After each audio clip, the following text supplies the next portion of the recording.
A very good evening to everyone. Thank you all for spending your Friday with us. I'd like to introduce Dr. Ryan Foley. He's trained in the USA and he's worked a number of years before returning back to his home country, that's Ireland.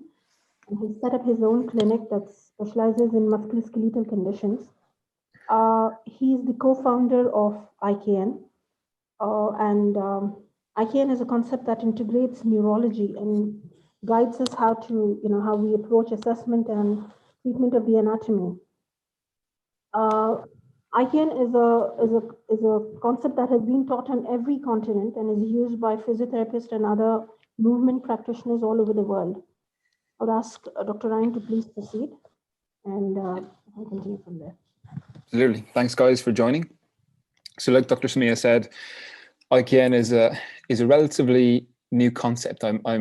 I know that many of you might know of concepts, that have, the term kinetic in its title, but there's definitely nothing that we've found that's similar to IKN that's out there at the moment, because what we've done over the past number of years is integrate specific concepts within functional neuroscience with a very specific understanding of how the anatomy coordinates workload as well. So a lot of the times when you're learning about neurology, therapists and teachers may use neurological concepts, and that makes it quite difficult for us to integrate that into a musculoskeletal setting.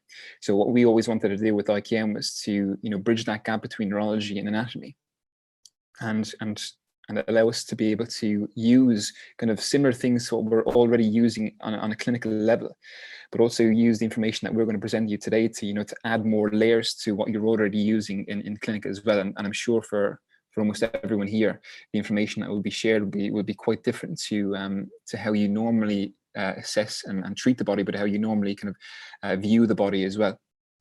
So one of the key concepts that we're obviously going to speak about low back pain rehabilitation concepts first here, but what I wanted to do was touch on some key concepts and key principles within our overall approach. And that's recognizing that there's always this interaction between your nervous system, the neurology, your anatomy, and the environment. And this key interaction between the neurology, the anatomy, and the environment is what's actually guided the development of your movement apparatus. And hopefully all of you can see the movement apparatus here, the image here. So when you look at the movement apparatus that we all possess, we all look very different from the outside, from the exterior as humans. But when you look beneath the layers, we have a very similar joint structure. We have a very similar organization to our anatomy, where we have, and we like to kind of simplify by saying we have a lot of complexity proximally around the spine, around the midline region, where there's actually and this is a nice way to look at it, where we have a very short distance between joints. So we have a very short distance between the spinal segments, between the ribs. And that's very important to consider, because as we move from proximal to distal, into the humerus, for example, you can appreciate that the humerus is not segmented like the spine. Okay, you can appreciate that the femur is not segmented like the spine. The tibia and the fibula are not segmented but like the spine, and that means that certain features, certain qualities need to be expressed across these body regions to ensure that pressure and stress and load can be shared effectively. And that's one of the key things with our approach, is that we want to target the nervous system and the anatomy in a way that allows for stress and forces to be shared across the anatomy. Because very, very often what you're going to see when individuals present with a pain experience, when you look at the neuroscience of pain, yes, pain is an experience that is expressed by the nervous system when it feels like pain serves some kind of value. When the nervous system develops an understanding that your system can't handle stress well, and that's really what it comes down to, because your system is always handling stress and managing stress on a day-to-day basis, and your nervous system is always estimating. So your nervous system obviously lives within your skull, within your spinal cord, and it's always estimating the capacity of your entire movement system to manage stress well. And when it estimates that your system can't manage stress well, it may feel the need to express a protective response, which is typically expressed in the form of in a change of muscle activity. So we may see increased muscle activity around joint structures, or we may develop a sense of discomfort or pain as a protective response. So what we need to do as practitioners is understand how we can actually reduce this need for protection, top-down protection from the nervous system, and how we can actually influence the dynamics of our anatomy in a way that proves to the central nervous system that our movement apparatus has the ability to share stress well. And that's why looking at certain features of our anatomy, like the distance between joint segments throughout the spine. So I have a skeleton here to help us that I'll use throughout the webinar as well. We have a very short distance between these spinal segments here, but when we look into the femur, when we look into the humerus, and obviously when we're looking at the lower back region today, we need to consider the joint organization of the femur. The femur doesn't have segmentation like the spine, so there needs to be certain anatomical features across those regions that allows for stress to be shared. Okay, and if we can actually look into the anatomy and allow for stress to be shared more easily, we can actually allow for a reduction in excessive nervous system control. And this is something that you'll see an awful lot in the pain neuroscience research, is that when an individual is typically expressing persistent pain, you're actually going to see an increase in the activity within the nervous system. You're going to see an increase in the excitability of the nervous system, where the nervous system is actually trying to control every element of our system. And you can see by the sheer complexity of our system that the nervous system doesn't have the capacity to allow for that conscious control of every single element. When you move your upper limb, or when you move your leg, or when you move your spine, the central nervous system doesn't have the capacity to consciously control every change in joint angle or every activation of isolated muscles. So it needs to be able to distribute that workload into the anatomy. And this is why we need to consider this interaction between the neurology and the anatomy. So when we look at the lower back, for example, we need to look at how the nervous system is going to interact with the structures around the midline, but also within the structures around the limb as well, the lower limb. Because at IKN, we take very much a distal to proximal approach. And the reason we take a distal to proximal approach is because if you were to consider now for me, what structures within our movement apparatus or across our movement apparatus are typically in direct contact with the external environment? Okay, if you think about that for a second, consider what structures are in direct contact with the environment. And it should be apparent that it's typically the hands and the feet that are in direct contact with the environment. You don't see many people walking down the street on their knees. You don't see many people walking down the street on their hips. You don't see many people, picking up water bottles with their elbows. We interact with the world through our distal segments, our hands and our feet. And so the movement of distal segments guides what happens proximally, right? This is really important because when you look at it from an external versus internal force standpoint, it's the distal segments, the foot in this case, that actually deals with external forces. And then the qualities across the anatomy allow for that sharing of stress across the lower limb up into the spine. So very often what we see at IKN, and some of the principles that we use, is that if an individual if they lack the qualities necessary around the foot and the ankle to be able to handle and dissipate force as well, then what we may see is increased activity of the proximal structures to manage that force.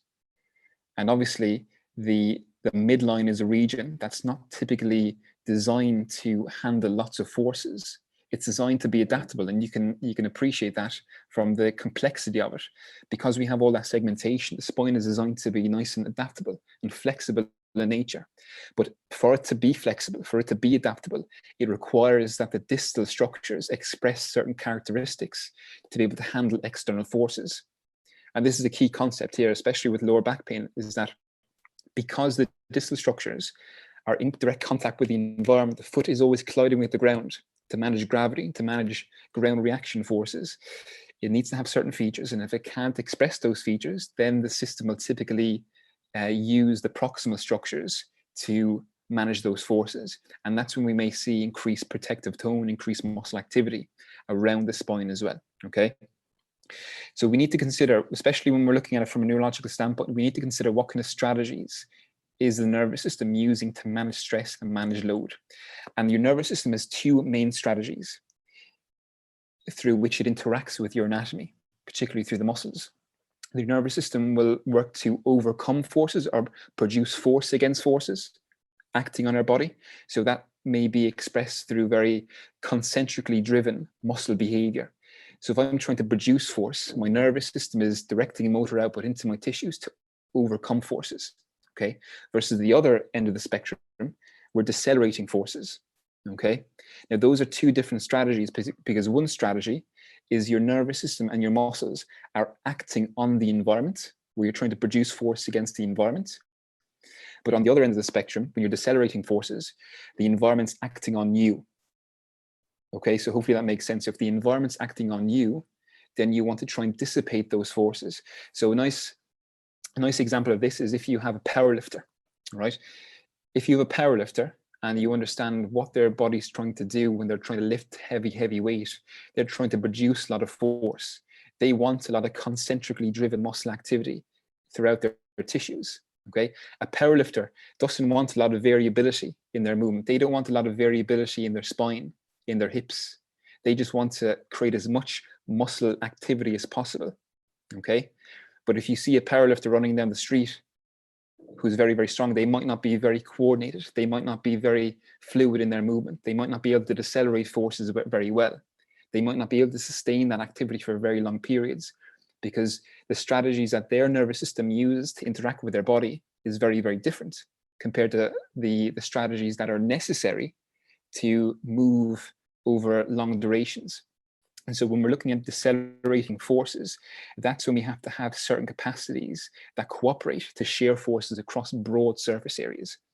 And that's why when it comes to the limbs and the lower back, we have to appreciate that, again, the lower back and the spine have a very unique joint organization, but the limb is a very unique joint organization as well. Because it lacks segmentation, the femur and the fibula and the tibia, we need certain structures to share that stress. And that's when we're going to talk about biarticular tissues versus monoarticular tissues. Biarticular tissues like your rec fem, your hamstrings, your gastrocnemius, are really key structures to be able to dissipate those forces over broad surface areas from joint to joint. When there's a long distance between joints, when you have a long distance between your femur and your knee joints, you need to have a structure there to dissipate that stress. And that's why the biarticular tissues are so important. So when we're going through an assessment for lower back pain, for example, we want to appreciate interactions. Okay, so when it comes to lower back pain, we need to appreciate how the rib cage and the pelvis are interacting with each other to be able to distribute forces across broad surface areas. And we'll talk about that in much more detail.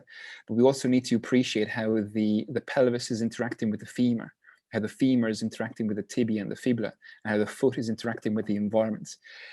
And really, we have to appreciate what kind of behaviors, what kind of qualities do those interactions need to display to be able to handle forces and distribute forces well. And that's one of the key things that we teach in our IKN courses is how we can assess for those necessary qualities. So when you have a client come into you with lower back pain, you don't want to necessarily go into the assessment blind with that. And you want to have a framework in place that you can measure what you're actually looking at within their system and see if the qualities that they display fit with what qualities are necessary to be able to manage pressure. We're going to talk about that. So it allows us to look at different body regions. So the midline is not going to operate like the limbs because it's organized in a different way. So we need to understand why is that, and what can that tell us about what kind of strategies we use to assess and what kind of strategies we use to treat them. Okay. So we're going to go into the next slide here. So we need to consider global and local neuroanatomical features. So what neuroanatomical features do we want the client to display to reflect robust movement qualities? And at IKN, we use the term robust an awful lot because robust movement qualities are qualities that are hard to perturb. They're hard to stress. They're qualities that the individual can actually use in a very complex environment, a dynamic environment, to allow us to handle stress. And a good example of this is, some courses and some approaches might teach you to put a lot of emphasis on trying to consciously control local joint complexes. They might put a lot of emphasis on trying to consciously control your pelvis and consciously control your lumbar spine. But when you step out of the clinic into the real world, you don't have the capacity to consciously control those structures. So what you've taught them in the clinic may fall apart in the real world. So we need to look at what are the key features or qualities that allow for not just the individual to manage forces in the clinic, but what allows them to manage forces in the real world. So we need to look at these qualities from a neural, standpoint, a muscular standpoint, a joint standpoint, and an attentional standpoint. So from an ideal standpoint, if we have a client, if we're working with lower back pain, we need to always consider the lower back within the context of the lower limb. Like I said, you're not necessarily going to consider the lower back within the context of the upper limb. You're typically going to consider the upper portion of the rib cage, the cranium, the neck, the head, when it comes to the upper limb, because the upper limb has to manage pressure and forces just like the lower limb.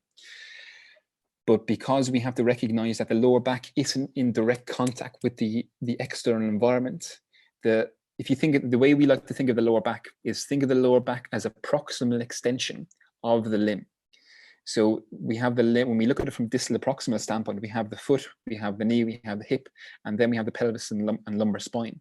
Don't think of the lower back as just an isolated region, but think about how it cooperates within the context of this entire, what we call a coordinative structure. And in neuroscience research, coordinative structure might be something that would be good for you to research as well after this. But a coordinative structure is how the nervous system integrates multiple body regions into a whole body movement. So the lower back doesn't act in isolation. It has to cooperate with other portions of our anatomy. And very often I think that when we teach courses across the world, we have therapists that are very good at, using strategies that allow us to kind of change how the pelvis is being controlled or the lumbar spine is being controlled. But how do you integrate that into the rest of the coordinative structure? How do you integrate that into the rest of the lower limb? Because you can have a client that, we're going to speak about this later on, but you might have a client that gradually develops back pain. And when you dig into their past history, you might learn that they've had a previous injury of knee pain. They might have had a previous injury of ankle pain. And so those past injuries may have influenced how the nervous system interacts with those body regions. And if they weren't treated properly or rehabbed properly, then maybe the nervous system doesn't like stress going through those areas. It's not going to allow for stress to go through those areas. And so what it's going to do is going to increase the muscle activity potentially around the knee and the ankle. And then what body region is the nervous system going to use to manage those forces acting? Because you're still going to have to move around. So it's probably going to increase the workload through the lower back or through the pelvis potentially. But when you're actually organizing treatment, for those clients, and if you're focusing too much on the lower back, you have to, obviously, we teach many manual techniques and lots of movement techniques to get the pelvis and the rib cage and the spine moving well with each other to cooperate. But you have to consider the long-term influences of that. You always have to integrate it distally, because the distal tissues are the structures that are in direct contact with the environment. So if you have a client with low back pain and you're spending session 1, 2, 3 always working through the spine, and you haven't dug into the past injury history and realized that, okay, this person has had a history of lower limb pain, well, maybe we have to actually drive some strategies through the lower limb, select some interventions to restore the qualities throughout the lower limb. And if we actually restore those qualities throughout the lower limb, then maybe the lower back can actually relax a bit and restore its adaptable function. So there's kind of two main ways you can restore adaptability to the lower back and that's by improving the interaction and the movement between the pelvis, the rib cage, and the lumbar spine.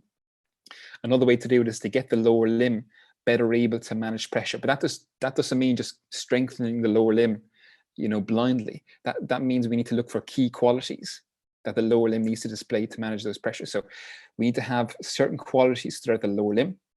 So a key quality throughout the lower limb is the capacity of joint structures to dissociate from one another. And when we say dissociate, many movement approaches might use the term dissociate, but we use dissociation from a very specific standpoint, and that's allowing for joint structures not to just move in opposition from one another, but it's looking at sagittal plane movement and realizing that for sagittal plane movement to occur, there needs to be a rotational element to them. So the easiest way you can think of this is, sometimes the easiest way to look at it is looking at what we might classically consider as a hinge joint, the knee, but the knee has to rotate. So when you look at the knee, for example, when the knee bends into flexion, there needs to be an internal rotation moment at the tibia secondary to the condyle surface to allow for that full flexion moment. Okay, and then when we extend it, it has to externally rotate through the screw hole mechanism. So what we might think is a sagittal plane movement is actually a rotational movement. Okay, and this ability for that rotational movement allows for sharing of forces, because when your foot hits the ground, if we don't have that ability to rotate between segments, then that's not going to allow for a dispersion of pressure through the system. The same thing with the femur and the pelvis as well. So when the femur goes through flexion, you might find this as well, and let me know in the chat box if you find this in some of your clients with low back pain, is that when you're assessing hip flexion on the table in supine, and you come to maybe 80 degrees, 90 degrees of hip flexion, you may have clients that are unable to keep the femur in the sagittal plane. And the only way that you can get the femur towards the trunk is to externally rotate and abduct the femur. Right? Have you ever had clients like that where they might have a pinching in the front of the hip or a pain in the back when you get here, but it's more comfortable for them to externally rotate and abduct to get up to that position, right? Let me know in the chat box if you've had clients like that before. Okay, because it's important to consider what's happening there, right? Because this is one of the key things that we're going to teach on our level 1 and level 2 courses, is that from a joint perspective, we need to consider that joints might move in the same direction, but that's not a dissociation strategy. Joints moving the same direction is joints moving is a joint that doesn't allow for a sharing of pressure. Okay, that's really important. So when you have to appreciate here the interaction between the femur and the pelvis. So when the femur goes through flexion, okay, what has to happen in order to get through full hip flexion is the pelvis will have to posteriorly tilt.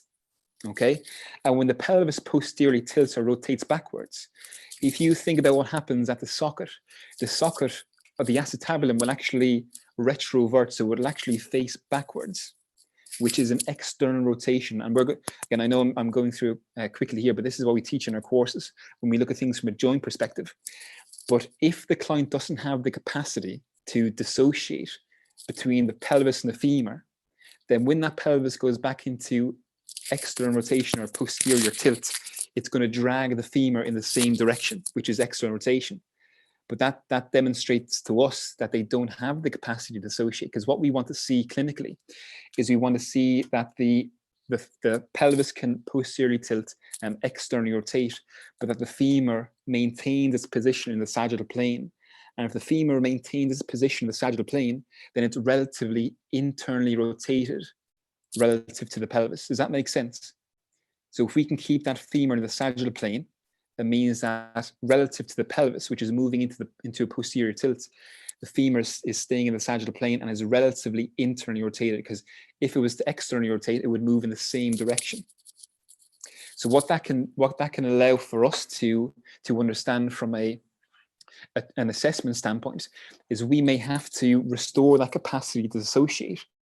But here's the thing, we actually don't know whether that increase in muscle activity or a lack of dissociation between the pelvis and the femur is just from lots of muscle activity here, or if it's secondary to poor qualities distally around the foot and the ankle. Because remember, if you can't handle pressure in the foot and the ankle well, you may see increased muscle activity proximally. Okay, so that's really, really important to consider there. So what we ultimately want to do with our IKN courses is help you understand what this means from a neurological standpoint. What does a lack of dissociation between the pelvis and the femur mean from a neurological standpoint? And how can this guide our treatment? All right, really, really important. Because if you have a femur and a pelvis that's always externally rotating, that's an individual that uses typically a very force production, a very concentrically driven strategy. Okay, so really important to consider that, because when you consider this within the context of force deceleration, or when you look at your anti-gravity muscles, that will typically come along with a client that might be using a lot of concentric activity in the posterior portion of the glutes, if they can't allow for that internal rotation of the femur. All right, so Usually in those clients that might have, you know, the increase in activity around the pelvis and the femur, they might have a lot of muscle activity or sensitivity around the posterior hip, you know, around the piriformis. So when you look at the piriformis and its connection between the femur, greater trochanter, and the spine, you know, this is a structure that connects the midline to the limb. So if an individual can't dissociate between the limb and the midline, then you might see a lot of increased protection around those areas.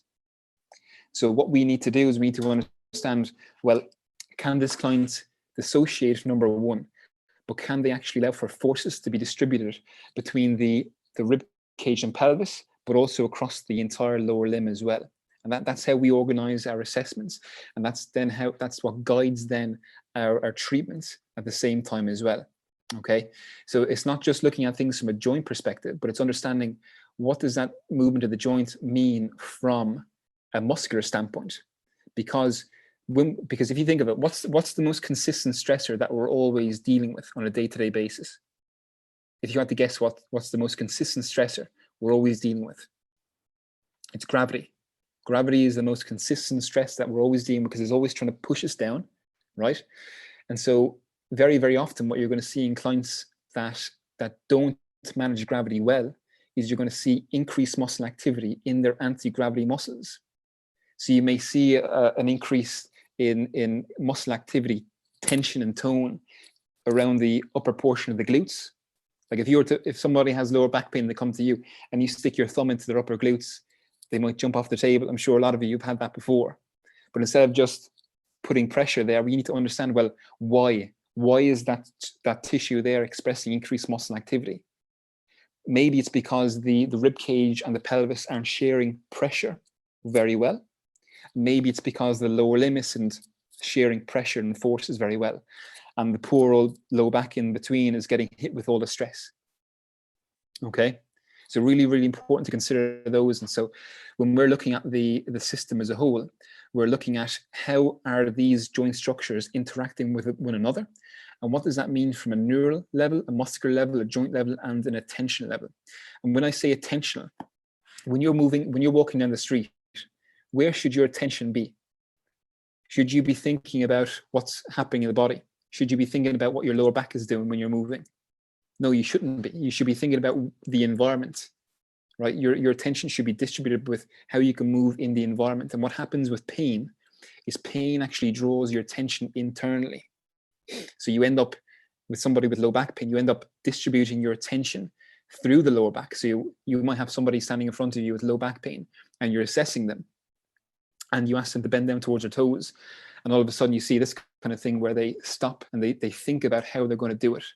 So you shouldn't have to think about how you're going to bend down, touch your toes, but because they're always distributing all their attention into the lumbar spine, then they don't move very fluidly through movement. They have to distribute their attention through that local area. So one of the things that we need to do from an attentional standpoint, which is really a neurological standpoint, is allow the individual to distribute that attention more distally. Because if we can distribute that attention more distally, then we can distribute that activity away from the proximal tissues. Because like I said, very often when it comes to low back, especially in the absence of trauma, what you're seeing muscle activity wise is secondary to the nervous system not being able to trust that the system as a whole can share loads from distal to proximal. Right? It's really, really important to consider that sharing of load piece. We'll come back to that as well. So one of the key features, the key anatomical features that you're going to need to consider when approaching assessment and treatment is the importance of biarticular muscles. Now, when I was going through school, I did a lot of work in a chronic pain clinic with amputees. And when I'm not sure if any of you work with amputees, I don't work with them much anymore. But when researchers, this is really, I think, interesting to consider, but when researchers are trying to understand what a prosthetic limb needs. So let's say somebody has a transtibial amputation below the knee. When prosthetic researchers are looking at what qualities a prosthetic limb needs, what they actually do is they look at normal human movement. And what they need to do is they need to understand, well, what actually allows for a human to move very well in a complex environment and handle stress well without the need for the central nervous system. And that portion there is important, without the need for the nervous system, because the prosthetic limb doesn't have, very often, unless you have a lot of money to spend on a prosthetic limb, it doesn't have the interaction with the nervous system. Okay, so what researchers need to do is they need to look at the fundamental, the universal anatomical qualities that our movement system possesses on its own, that don't actually need neurological control. They don't need the nervous system to excessively control them. And your biarticular muscles are actually one of those features. And biarticular muscles are something that's seen across the animal kingdom. So when you look at the when you look into animal research and biomechanics from an animal perspective, a lot of researchers will use this when working with especially athletes. And when you look at the fastest animals, the most dynamic animals on the planet, what you'll typically see is that as you move from proximal to distal, the muscle mass becomes less and less. Okay, so when you look at an ostrich, you have a huge amount of muscle mass proximally around the midline, and as you move distally, there's almost no muscle mass at all. Even in the cheetah, you look proximally, all the muscle mass is distributed proximally, and as you go from proximal to distal, there's almost no muscle mass at all. Same thing with a horse, right? And that's the same thing with our body, right? When you look at the lower limb, you see a lot of muscle mass around the glute, and then as you move from proximal to distal, when you look at the foot, there's not a huge bulk of muscle mass around the foot. Now, you don't really see many clients with big muscly feet with a huge amount of muscle, right, compared to the proximal tissues. And there's a reason for that. It's an economical reason, because having lots of muscle bulk around our feet would be very energy expensive to carry around that all day long, right? And this is really important in lower back pain, because having less muscle mass distally gives us the ability to handle stress well, because we have more tendinous tissue. You have a big long Achilles tendon distally, and that tendon is very, very important to manage pressure from distal to proximal, to actually reduce the amount of pressure going proximally into the lower back and hip.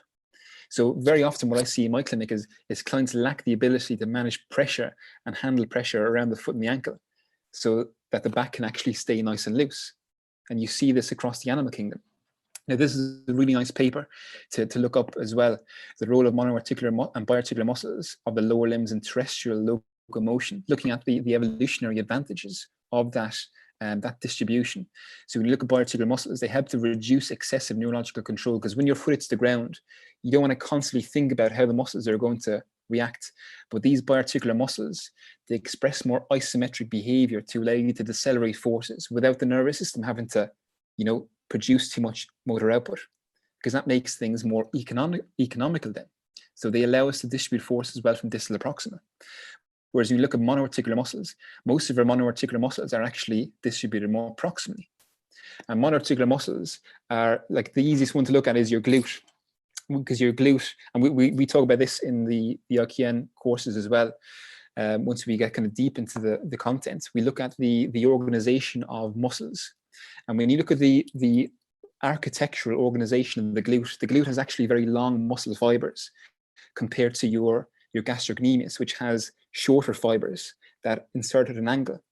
And so because your glute has longer fibers, it goes through a lot of lengthening and shortening, right? It makes it very good at lengthening, eccentrically contracting, and then concentrically contracting. So it's kind of a powerhouse muscle, okay?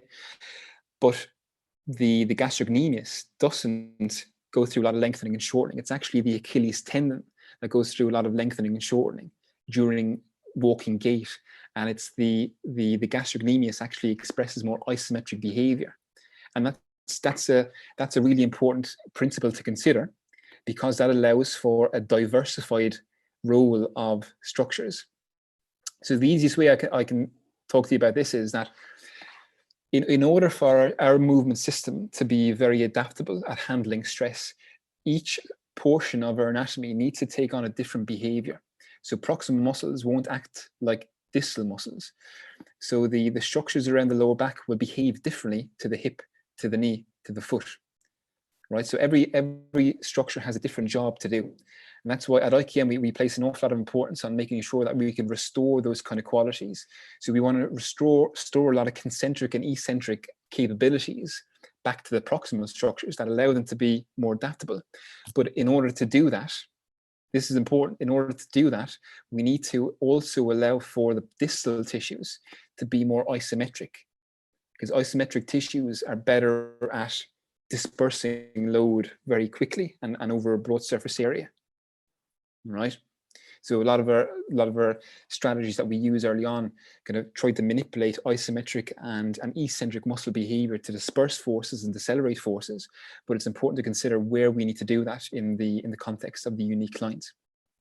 So I'm going to briefly go through with you kind of some key principles when we're talking about, if somebody comes to see you with low back pain, how are we going to assess them? We typically use a process where we go from global to local to global, right? And we go through this in a lot of detail in our courses, where globally first we're looking at how the midline as a whole is interacting with the limbs and the environment. So let's say, for example, we have a client in front of us with lumbar spine pain, okay, and we have them bend down and touch their toes. And let's say, for example, we see a very, very flat lower back. We don't see a lot of flexion of the lumbar spine. Well, for us, what that represents is that the posterior portion of the rib cage and the pelvis are not interacting in a way that allows for the lumbar extensors, which are anti-gravity tissues, to unload their anti-gravity function. So we talk a lot about, especially in our level 1 course, the dynamics of the rib cage. So when you allow for the rib cage to flex and depress, what that will typically do is it will unload the upper portion of the lumbar extensors, and that will also couple with a lengthening of the diaphragm. A lot of times in low back pain, you're going to see clients, and the research shows this quite well, is that the diaphragm muscle expresses a lot of fatigue. And typically that's because the diaphragm is always operating in a very concentric muscle behavior.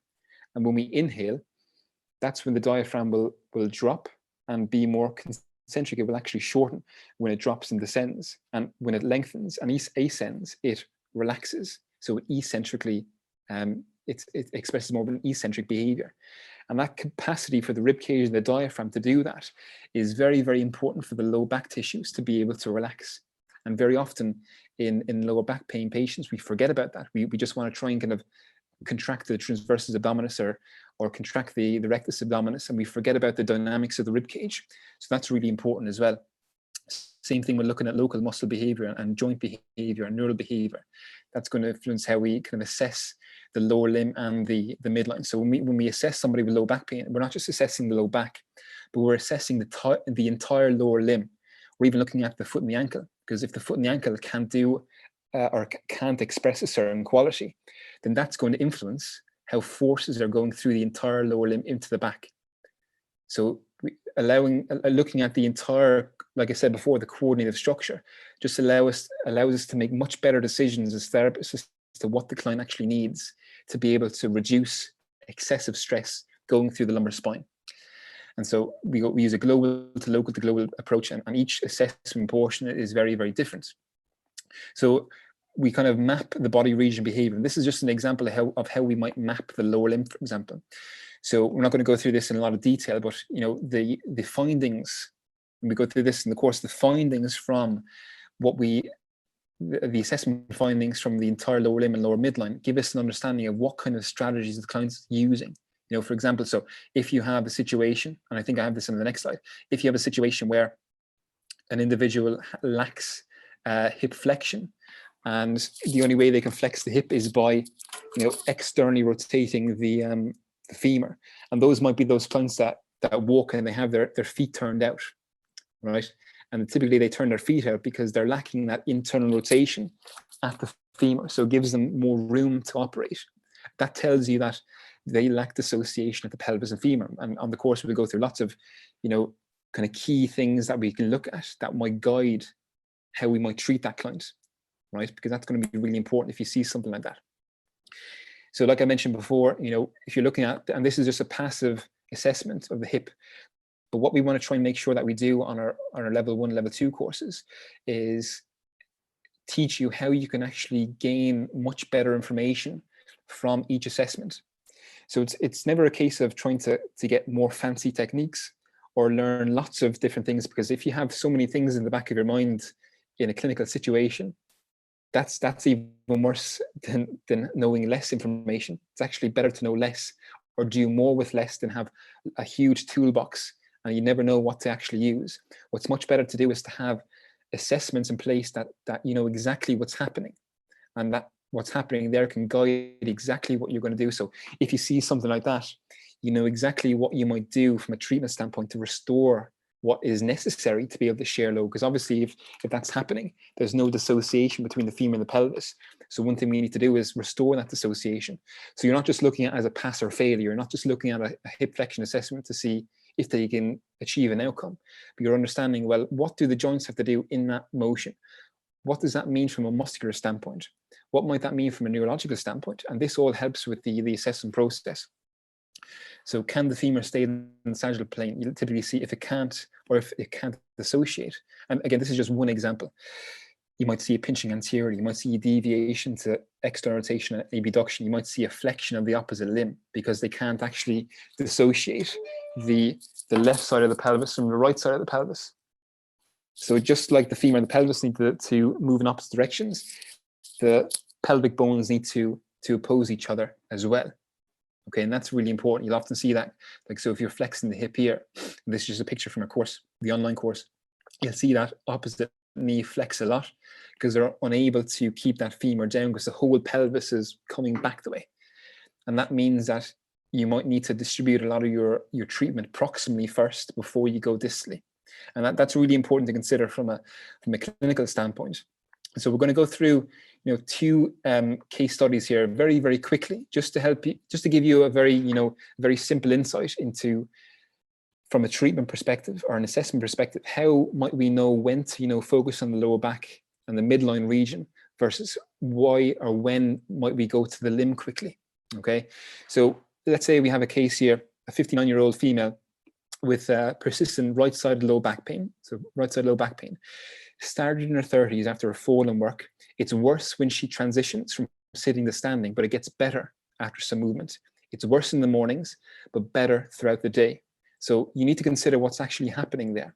So this individual is, after a period of rest, it's worse when they begin to move. And I'm sure we've had clients like that before, and it gets better with movement.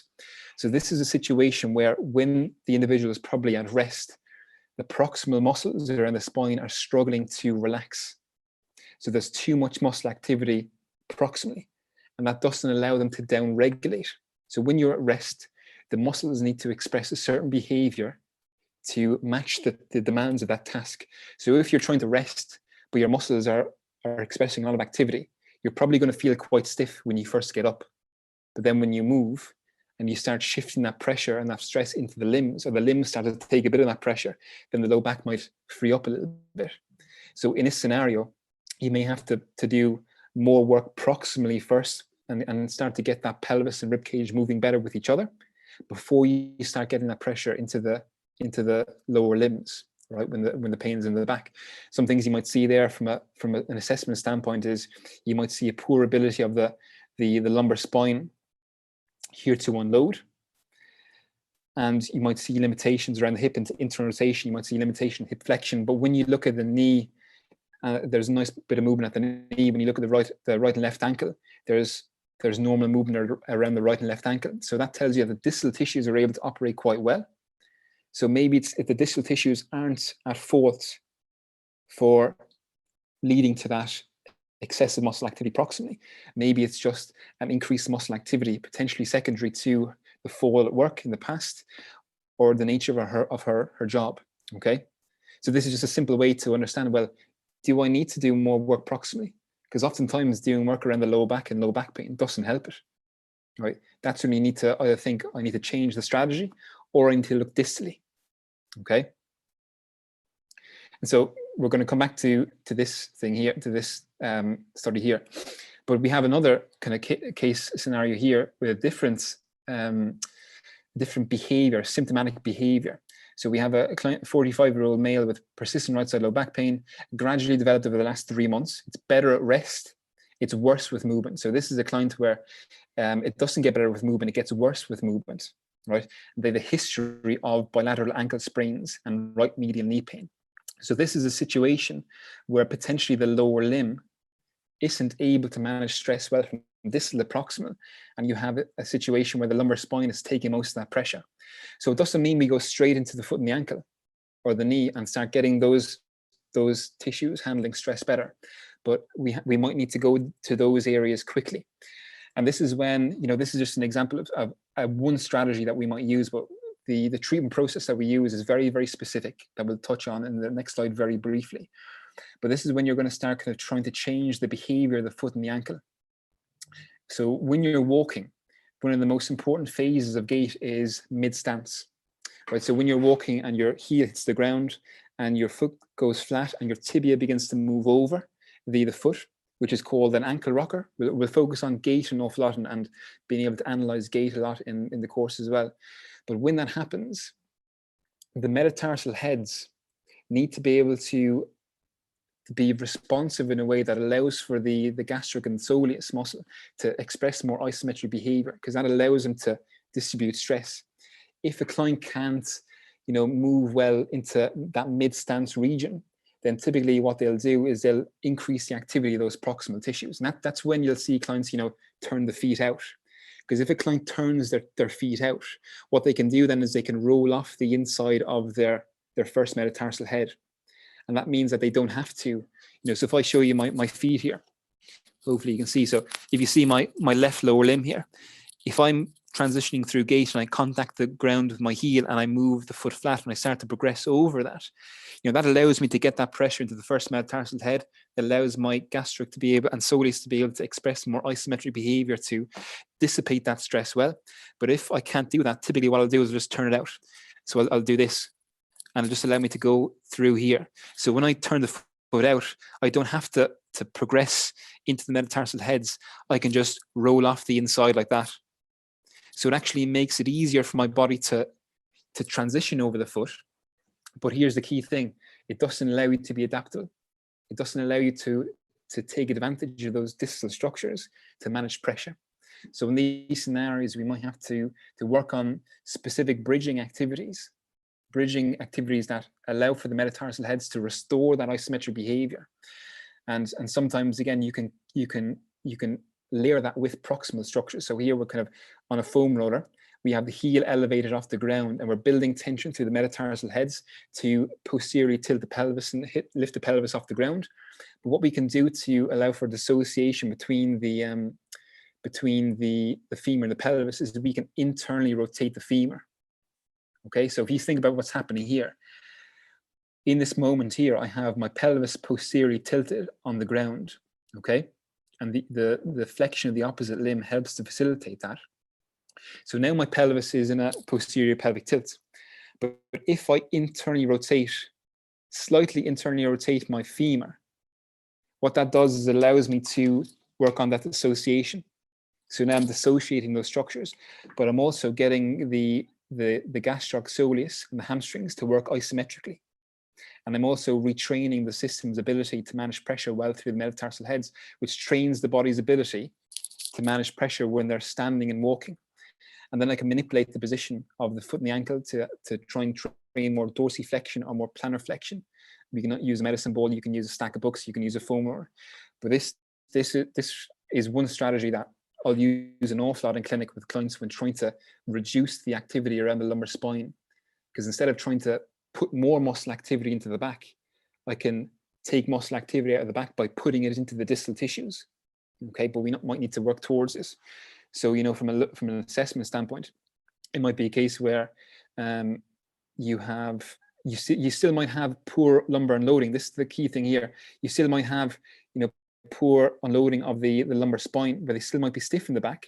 But when you look at the local findings, they still have limitations in hip internal rotation, but they also have limitations around the foot and the ankle. And when you see limitations of the foot and the ankle in a back pain client, then it might be a case where the distal tissues aren't behaving very well to manage that pressure from distal to proximal. Okay, and then that's going to influence how much work the low back has to do.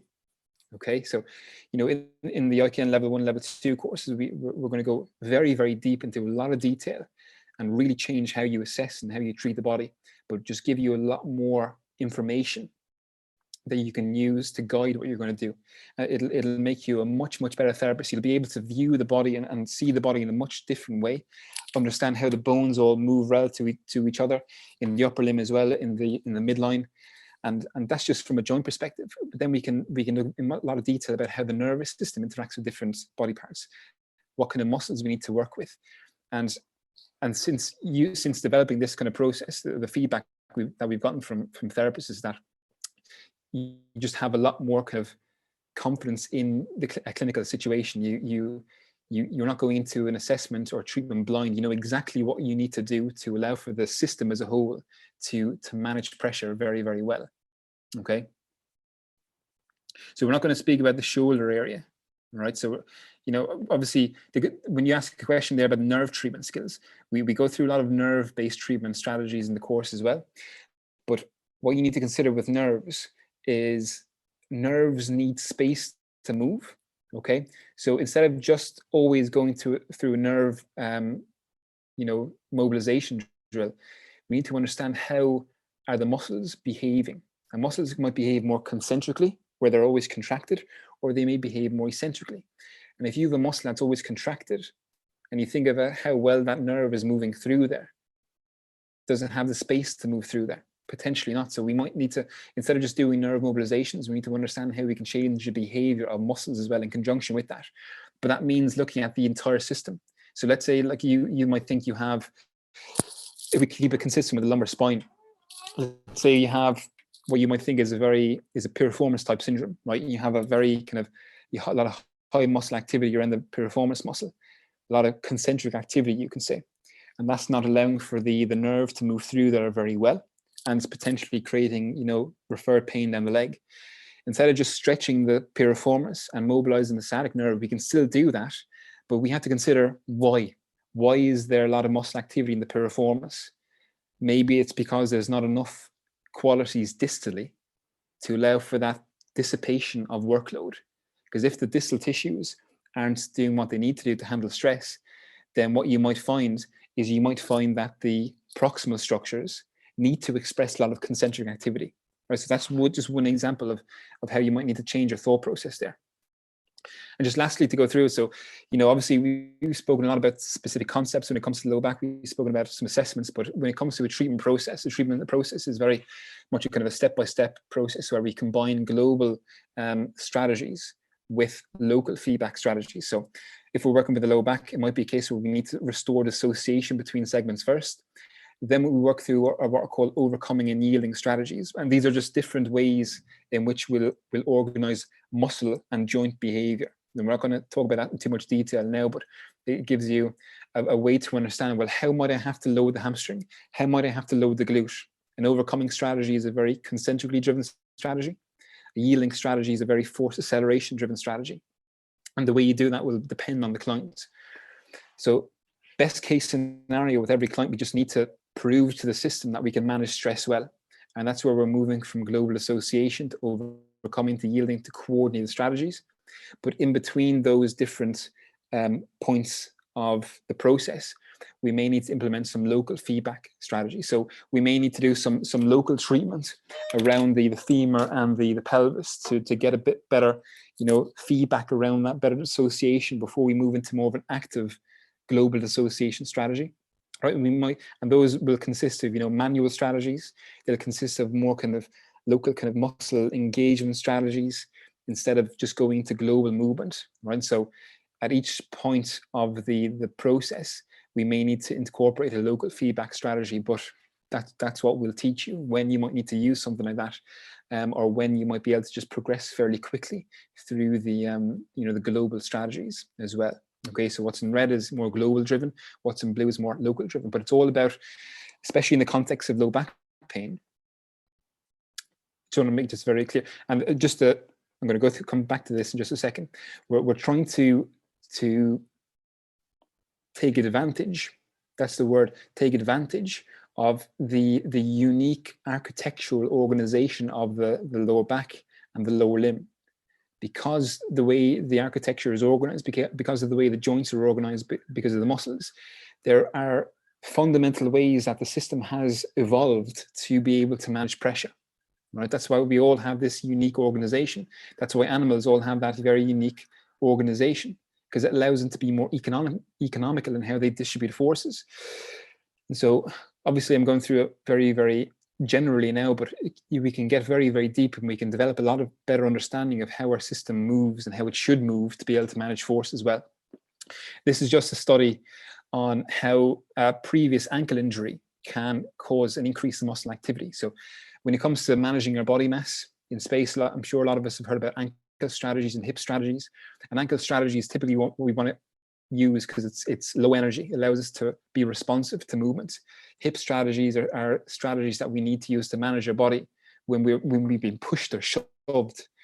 But when an individual typically has an ankle issue, they won't be able to use their ankle strategies anymore. They'll start to use more proximal strategies.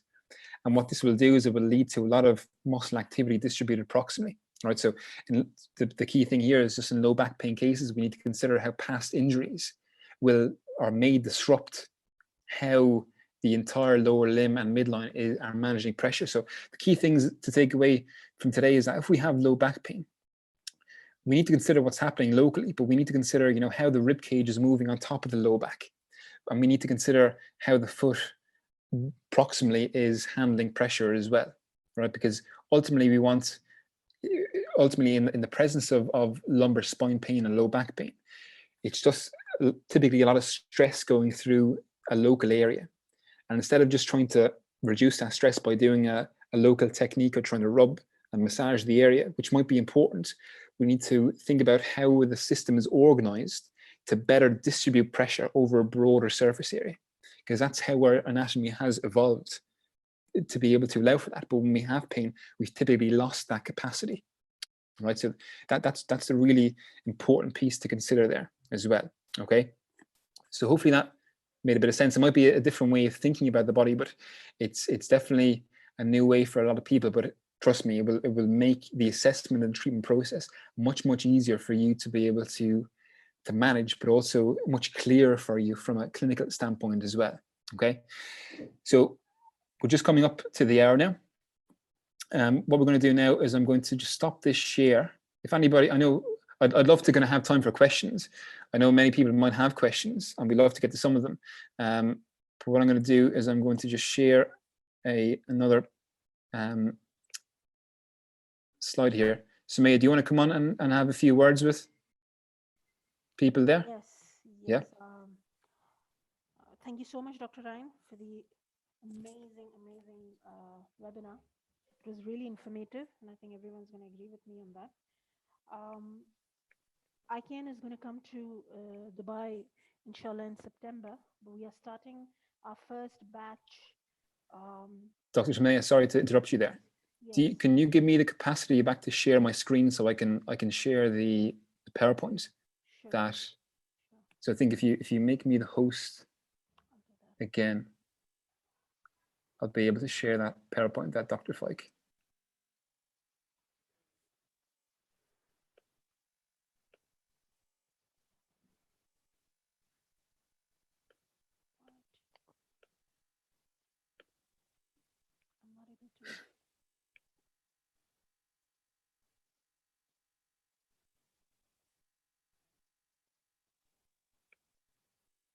Find the option to if you click on the three dots in the top corner of my screen, you might be able to make me the host.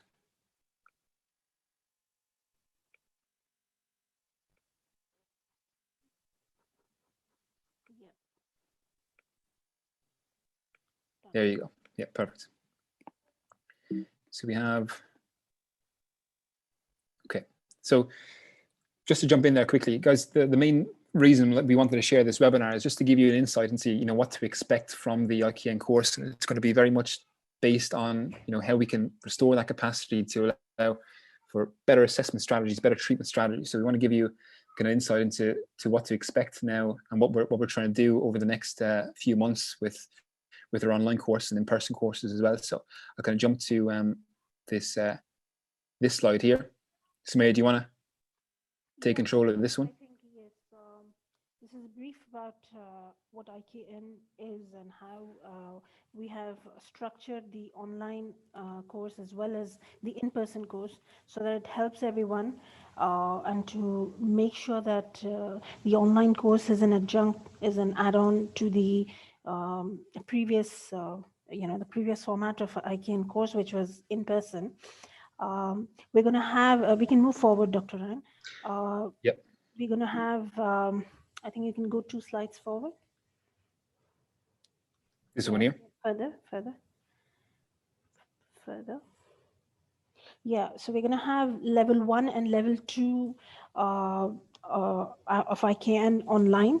So it's going to contain level 1 is going to be for 4 weeks, 2 modules. They're going to be live sessions as well as pre-recorded sessions, which you can watch at your comfort. The live Zoom sessions are going to be on the weekend. So, and even those sessions can be recorded and provided to the participants if you're not able to attend it live. After we've completed the level 1 and level 2 online, we're going to have Dr. Ryan come over in September, and we're going to have the in-person course, which is going to be focused more on the application of the techniques that you learn in the level 1 and level 2 online course. Is that right, Dr. Ryan? Yes, correct. Yeah. And after we're done with the in-person course, there's going to be an exam, an assessment, and then the diploma will be awarded. Mm-hmm. Right. Yes. And just to add there is that in combination with these online courses, we've been teaching these online courses over the past year and a half, secondary to COVID, but every single component of what we teach in an in-person course is there in an online format. I'm taking you through theoretically and practically what I would do with a client, and we have a client in the online recordings too, where I'm taking you through the assessments and the treatments. But even in addition to the pre-recorded information, we'll have forums. It might be a Facebook group or it might be another forum where you can ask questions throughout that 4 weeks. And I will also post additional video content as well to supplement what we're actually learning through the pre-record. So there'll be lots of case studies. I think case studies are really the most important thing because it allows you to know kind of how we integrate the IKN information and how you can integrate it into your clinical approach as well. So it's not just like you have to watch the online videos and then nothing else, but we'll supplement the pre-recorded modules with other supplementary videos and the ability to ask questions throughout as well. Right. Perfect. And so with the level one is really, about learning about the key concepts and understanding these global capacities. So lots of assessment, lots of treatment strategies. We're also going to go through lots of treatment for the visual system, vestibular system, as well as what we spoke about today with the more kind of physical anatomy. So it's talking about how we can look at the entire body again. And after level 1, you'll have a huge addition to what you currently use to assess and treat the body. And the level 2 is going even deeper into that to discuss really specific treatment plans and assessment plans for every single musculoskeletal condition, from elbow pain to shoulder pain to pelvic pain, foot and ankle pain, for every single musculoskeletal condition throughout the body.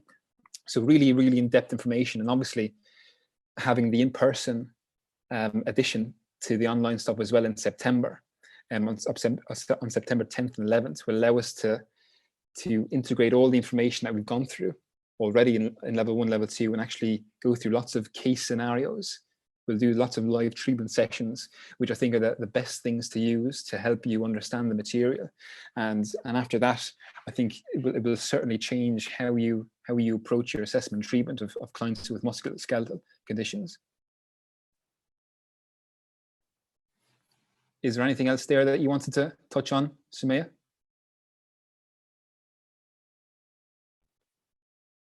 Are you still there?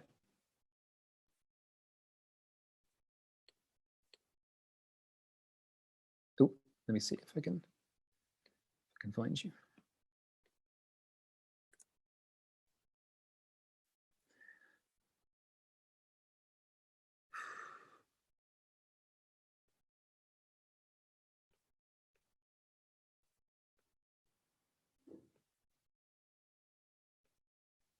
Let me see, how do I You can't unmute yourself, no?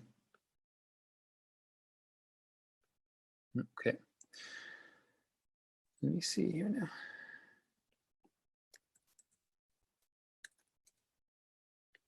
How come I can't?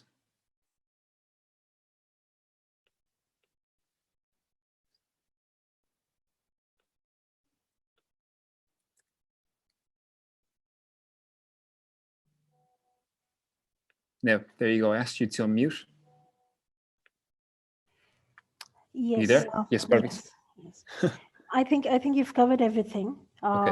And I would request anyone who's interested and has found the webinar informative. I'm sure everyone has done. Please get in touch with us, because the first batch is almost full, and we're gonna start the second batch online second batch in the first week or in the second week of July. So, get in touch with us, and we're providing split payment options as well. So it's easier for you to, pay it over time. I think we can have the question and answer session. Yes, if anybody's any questions, I think we'll maybe give it 5-10 minutes for a Yes. question and answer session. Yeah. So if anybody's any questions about the lumbar spine, and we can discuss that, if anybody has any other questions about any other body region, it might be difficult, to bring information in with that. I think we had a question from Yasmina, I think. Where is that? Oh, that's Yasmina. So when I have an increased muscle activity in the right QL, stretching and manual release helps only while patient is in rest. Once upright or shifting position in bed, like nothing was released. Right glute medial quite weak, and also low through the left lower limb is quite poor. If on toes, knee is kept bended. My question is, will it be good input or strategy for releasing QL? Yeah, so what you need to consider there is you need to consider how the lower limb will behave in the frontal plane. Okay, so when you're standing, and with the, let's say it's I know I'm going to take actually my headphones off here for a second. Okay, let me see if I can just do here. So in standing here with the right lower limb, if I shift my body to the right side, again, obviously I'm going to get a stretching activity through the right side. But if I can't allow for, if you think about what's happening here in the body, when I shift my body to the right side, I'm getting a relative adduction of my right lower limb, right, and a relative abduction of my left lower limb. So in those scenarios, we need to think about how the foot is behaving. So when I shift my weight to this side here, you can see that this foot here is supinating, this foot here is pronating. So sometimes we need to consider what position we need to load the foot in to help the tissues up above. So if you have a situation where you have excessive tightness in the QL, maybe it's a case where when they're loading, when they're walking, is it the right QL or the left QL? Right QL. So maybe it's a situation where they can't load well into the lower limb and allow for deceleration of load, because the load will decelerate typically when the foot begins to pronate slightly, and that allows for these tissues to handle stress well. And if I can't do that very well, then you might see a shifting to one side like this, because that allows me to get the pressure into my left lower limb. So we're actually using the QL to load into the left lower limb. So it's not a very adaptable strategy. So I would certainly identify how well again, obviously you might have certain ways that you might use to identify the low capacity of the left lower limb. You can look at local areas, you can look at the entire structure. But I really think that if it's a case where you're doing a lot of local treatment on the right QL, you may need to either look at the left lower limb, or what you might need to do is you need to look at the pelvis and the rib cage interaction, right? So can the pelvis actually interact well with the rib cage? So if you think about trying to take that QL through a fully lengthened position, what needs to happen there is the rib cage might need to be able to depress and flex. Very often you might have clients when they're lying supine and the rib cage might be flared, right? And so that may represent that rib cage has a hard time flexing, okay? And maybe that couples with an inability of the pelvis to be able to posteriorly tilt, which will allow for those tissues to unload. So it's about thinking about what's happening above and below the QL.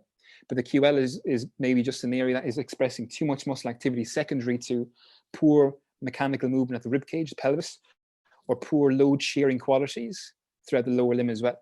Right. So you ultimately, you know, when someone asks a question like that, it's a case where I can give you these things, but you need to ultimately assess how the lower limb is handling stress. And if it's handling stress well, then it might not be the lower limb, it might be more the rib cage. So you might need to assess the rib cage. And that's kind of what we're going to go through in the course more so, is using your assessment to know what you need to do, because then that gives you a lot more kind of focus during your assessment. Okay. Any other questions? Yeah, so glad you like the distal stuff. Yeah, in my experience, the distal tissues are very underappreciated in the presence of muscle activity proximally. Okay, so like in your QL area, you know, if we can't handle pressure distally when we're standing up, we might see a secondary or a secondary increase in muscle activity or muscle tone proximally around the QL. But again, it might be the QL, it might be the erectors, it might be anything. When you look at muscle activity, increased muscle activity or muscle tension doesn't occur in isolation. It's probably not just the QL, but it's probably this area that is expressing high levels of muscle activity. So instead of just trying to isolate one muscle, we need to consider, well, what else is not handling stress well, right? So instead of trying to, if you have increased muscle activity here at the QL, instead of just massaging that and stretching that, always with your assessment, you're trying to find out, well, what is not moving well, what's not handling stress well. And if you can get those areas that are restricted handling stress well, then we can allow for a greater sharing of pressure across those areas, okay? And looking at the rib cage is really important. Looking at the movement of the pelvis is very important, but always understand that when we're in standing, these areas aren't in direct contact with the environment. It's the foot and the ankle tissues. So if we can't handle stress well around the foot up the chain, then all of a sudden we're using proximal strategies. So it might be a case where you're just organizing your treatment in a way to try and get pressure into the foot while you allow for movement around the pelvis and the rib cage to get the QL moving. So when we go through the IKN modules, you'll find that we don't necessarily look at individual muscles. We certainly do, but we look at how the joint segments are moving and how that might influence the muscles. So if you're looking at, you know, right QL discomfort, instead of thinking, how can I stretch that QL? How can I stretch that QL? Think about, can the rib cage actually move into a left side bending motion? Can the pelvis actually drop on the other side? Can the pelvis move through a posterior tilt? And how can we actually facilitate that? Because if we can facilitate that motion, then typically you're going to see a decrease in the QL muscle activity then, instead of always trying to find a way to stretch it. If you get the joint segments moving better, then the muscles will typically express a different kind of activity. But always remember what structures are actually directly interacting with the world, and it's typically the distal tissues, right? That can be the real missing link to a lot of people's treatment is facilitating that type of movement behavior around the distal tissues. But we obviously go through a lot of movements, strategies, assessment strategies around the rib cage, around the pelvis, around the spine, but it's about integrating everything, right? So it really allows for your treatment to be a lot more incorporative of what's happening throughout the entire musculoskeletal system instead of just isolating, right? But generally, I would say if you're doing a lot of local work around an area and it's not really helping, then you either need to change the strategy that you're using, or you need to look either distally or proximally, because it could be knee pain. You're doing a lot of movement around the knee, but it may be a case where the foot and the ankle isn't handling stress well, or it could be a case where you don't have good movement capacity up around the pelvis and the femur, right? And that's increasing the amount of stress that's going through the knee, okay? And so it's all about manipulating stress, manipulating muscle and joint behavior to allow for the system as a whole to be able to to share stress and share loads much more effectively. Okay. Thank you guys for listening. Does anybody else have any questions?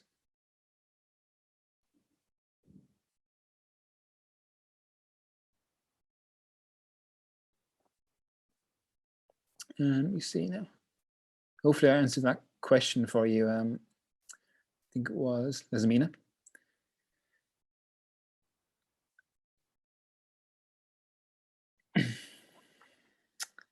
So like, I think you're obviously asking like for a specific treatment strategy. You don't know, this is the key thing when you look at neurology, you never know specifically what the treatment strategy is until you assess. You have to assess the unique qualities of the joints, of the muscles, to know exactly what they need. Okay, and that's good for you as a therapist, because I'm sure you all have family members that say, oh, I've got a tight QL, or I've got a tight neck.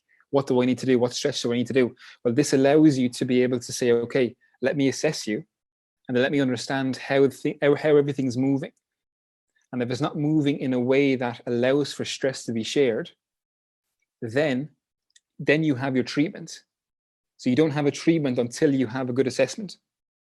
Does that make sense to everyone? Because then you're just doing something and hoping that it works, instead of actually assessing their body and seeing what their body actually needs. Okay.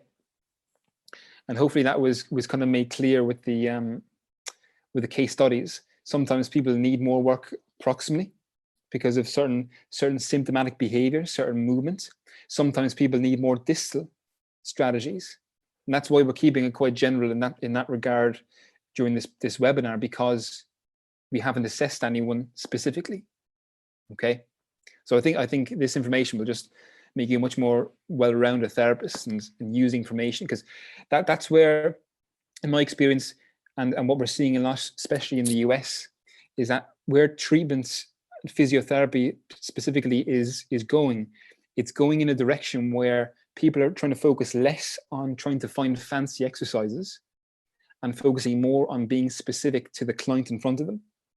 How can you be specific to the client's scenario and their unique situation in front of you, and then develop a treatment plan based on what they have going on, their unique limiting factors? Okay, because that allows you to speak to the client and say, you have this limitation here, you don't have this movement quality here, this is why we need to do this strategy to give your body the ability to share stress and pressure well, right? So manipulating stress, manipulating pressure is really the key components when you look at it from a simplistic standpoint. Okay, is that all we've got for questions? Hopefully the webinar gave you enough of an insight into, you know, our thought process and what we might do from an assessment and treatment standpoint. So if there's no questions, I just want to say once again, thanks so much for everyone who are spending your Friday evening with us. And like I said, you know, with the IKN level 1, level 2 courses, it's going to be pre-recorded material online, 8 modules, 2 modules per week over the course of 4 weeks. Within that 4 weeks, we're going to have 2 live Zoom sessions, right? One at the 2-week mark and one at the end of the 4-week mark. But even in between those Zoom sessions, you will have the opportunity to ask questions. We will upload other additional video content with case studies and other videos and studies to really make you a much more well-rounded therapist and allow you to create a much more, you know, robust assessment and treatment model within your clinic, using the interaction between the nervous system and the anatomy. Okay, so really, obviously I'm biased with IKN, but I really feel as though this kind of approach is going to be an approach that a lot of therapists are going to be using a lot in the future, because it allows us to be specific to the clients, allows us to really kind of know exactly what we need to do from a treatment standpoint. And it kind of takes the guesswork out of a lot of things as well, because it focuses on that clear assessment and treatment. So once again, thanks so much, and hopefully you enjoyed the webinar, and hopefully we'll see you on one of the online courses, and hopefully we'll see you in the in-person course in September on the 10th and the 11th. So once you've gone through the level 1, level 2 courses, like Dr. Sumaya said, we're going to have the in-person course where we're going to have full day for Dr. Sumaya. We have a question there: is attending the in-person course mandatory? I'm sure it is to achieve the diploma, right?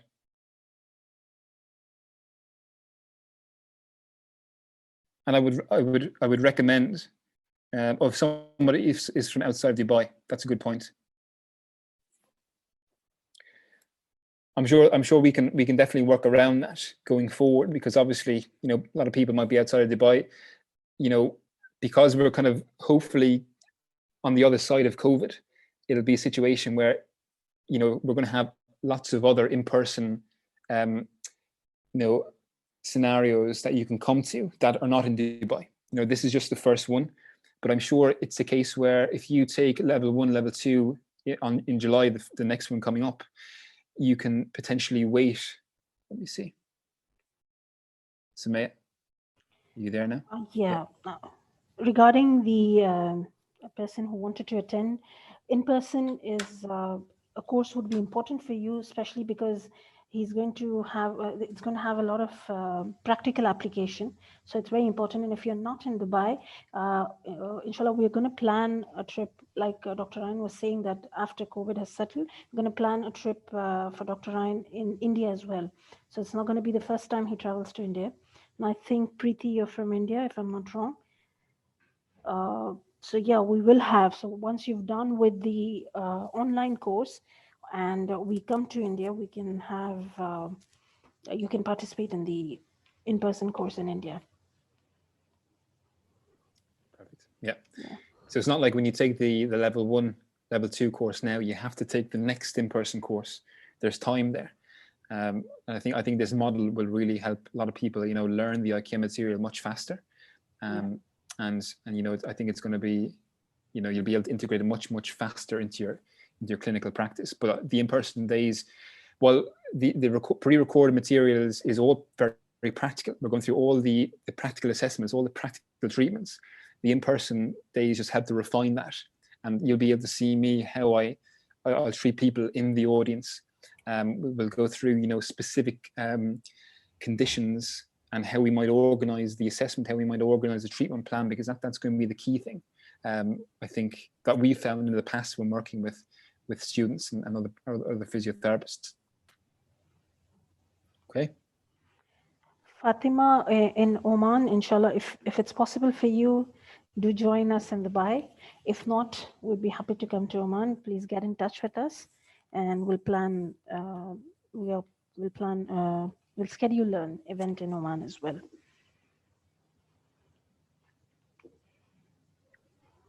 I think we have covered everything almost. Yeah, I think so. And if anybody's watching the live version, if you have any questions about the structure of the model, I'm sure you can reach out to Dr. Sumaya or Dr. Fike to ask questions. I think that's it. Perfect. Okay, so once again, guys, thanks so much for joining. Hopefully we'll see you, you know, on a Zoom call over the next few months, or we'll see you at an in-person course. And hopefully we'll see you again soon. Yeah, sure. Thanks so much for joining. Thank you. Thank you. Thank you, Dr. Ryan. Thank you, very everyone. much. Bye-bye. Bye-bye.